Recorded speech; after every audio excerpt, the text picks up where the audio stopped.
श्रीराम समर्थ.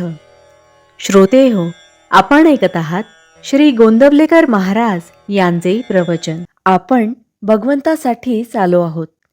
आपण स्वप्नात असतो तोपर्यंत स्वप्नच खरे आहे असे वाटते. त्याचप्रमाणे जोपर्यंत भगवंताचे सत्यत्व आपल्याला नीट समजत नाही तोपर्यंत हे सर्व मिथ्या असणारे जग आपण भ्रमाने सत्यच मानित असतो. जे चिरकाळ टिकणारे राहते तेच खरे सत्य होय. आपला मार्ग चुकला आहे एवढे जरी समजले तरी सत्याकडे जाता येते.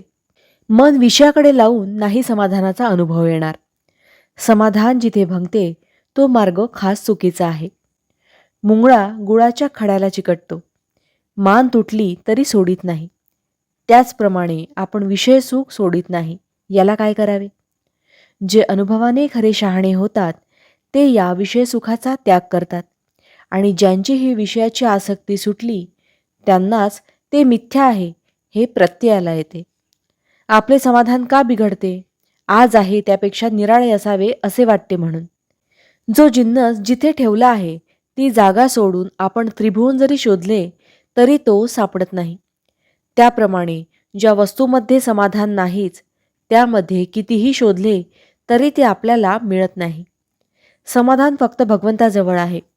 खरे म्हणजे आपली वृत्ती परिस्थितीत अडकलेली असल्यामुळे ती स्थिर राहत नाही, म्हणून आपल्याला समाधान नाही. मनुष्य आहे त्या स्थितीला कंटाळून सुख मिळावे यासाठी जे करायला जातो ते शेवटी दुःखाचेच होते. म्हणून आहे त्या परिस्थितीत समाधान मानायला शिकावे. आपण ज्या कार्यासाठी आलो ते कार्य झाले की समाधान होते. मग जोपर्यंत आपल्या कृतीने आपल्याला समाधान होत नाही तोपर्यंत आपण त्या कार्यासाठी आलो नाही असे म्हणायला काय हरकत आहे? आपण भगवंतासाठीच आलो आहोत आणि त्याच्या प्राप्तीमध्ये आनंद आहे. जगातली कोणतीही दृश्य वस्तू आपल्याला मनाचे स्वास्थ्य देऊ शकत नाही किंवा ते नेऊ शकत नाही. मन भगवंताजवळ गुंतेल तेव्हा स्वास्थ्य मिळेल. त्याकरिता नेहमी भगवंताचे नामस्मरण करावे, त्याचे गुणवर्णन ऐकावे, त्याच्याशिवाय दुसरी गोष्ट काढूच नये. मिथ्या समजून प्रपंच करावा आणि भगवंताचे होऊन राहावे. नामाच्या उलट सांगतील त्यांच्यावर विश्वास ठेवू नये. कोरडा वेदांत ऐकू नये. प्रत्येक नामागणी भगवंताची आठवण होते, म्हणून नामच सर्वस्व मानावे.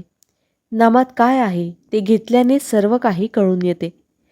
तीर्थक्षेत्रात किंवा संतांच्याकडे जाऊन वस्तू मिळवायची नसून समाधान मिळवायचे असते आणि हे नामस्मरणाच्या योगानेच घडून येते. भावार्थ: प्रपंचाचा अनुभव कष्टमय आहे पण भगवंताचा अनुभव आनंदमय आहे. जानकी जीवन स्मरण जय जय राम. महारुद्र हनुमान की जय. समर्थ रामदास स्वामी महाराज की जय. सब संतन की जय. श्री अनंत कोटि ब्रह्मांड नायक राजाधिराज सच्चिदानंद सद्गुरु श्री ब्रह्मचैतन्य महाराज की जय. जय जय रघुवीर समर्थ. आता आपण 13 वेळा नामस्मरण करूया. श्रीराम जय राम जय जय राम.